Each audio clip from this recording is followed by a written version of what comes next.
The core vulnerability of the legacy financial system is that counterparties can unilaterally alter your financial obligations without immediate proof. It starts with a standard baseline obligation, a debt principal of $4,000.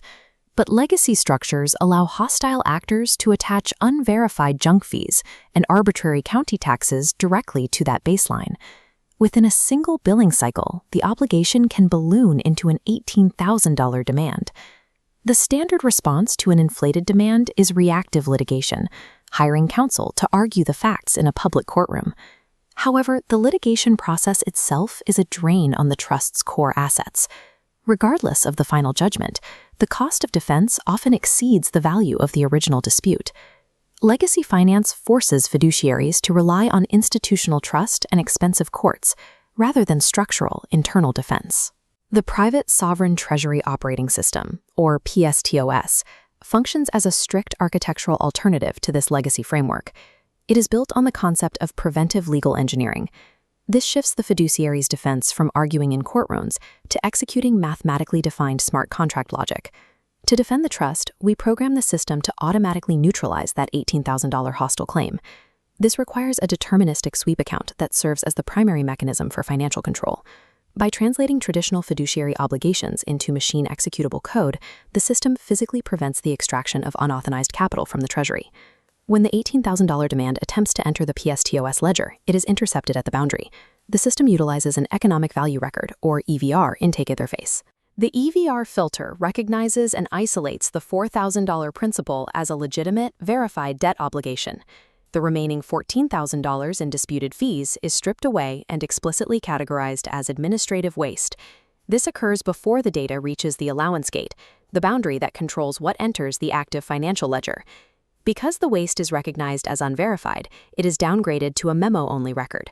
This classification structurally blocks those fees from passing the allowance gate, preventing them from ever being recognized as a bookable receivable. Disaggregation neutralizes the inflated claim through ledger mechanics, resolving the dispute before it can impact the core treasury.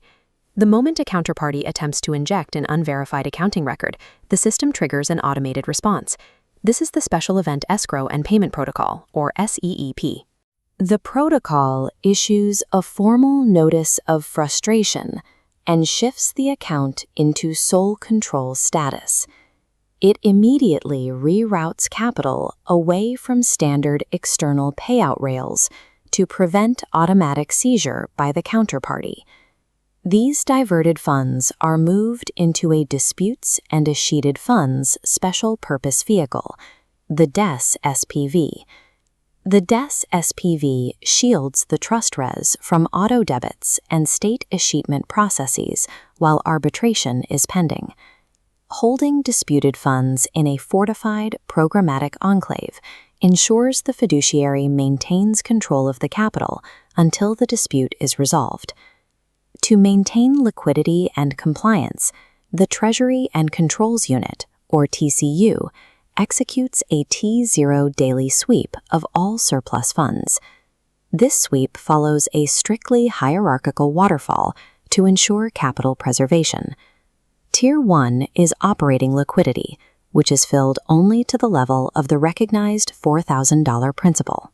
Once that obligation is covered, the overflow fills Tier 2, the CECL reserve. The current expected credit loss reserve functions as a GAAP-compliant contra-asset allowance, setting aside capital based on the statistical probability of paying the disputed amount. Any remaining capital then moves into Tier 3, premium reserves. Funds in this tier are converted into physical Tier 1 assets, such as vaulted gold and silver, for long-term growth. This waterfall allows a trust to satisfy recognized obligations while simultaneously building a reserve of hard assets. We now look back at the $14,000 in administrative waste that was blocked at the allowance gate. The commercial integrity layer processes this data to protect the ledger's value.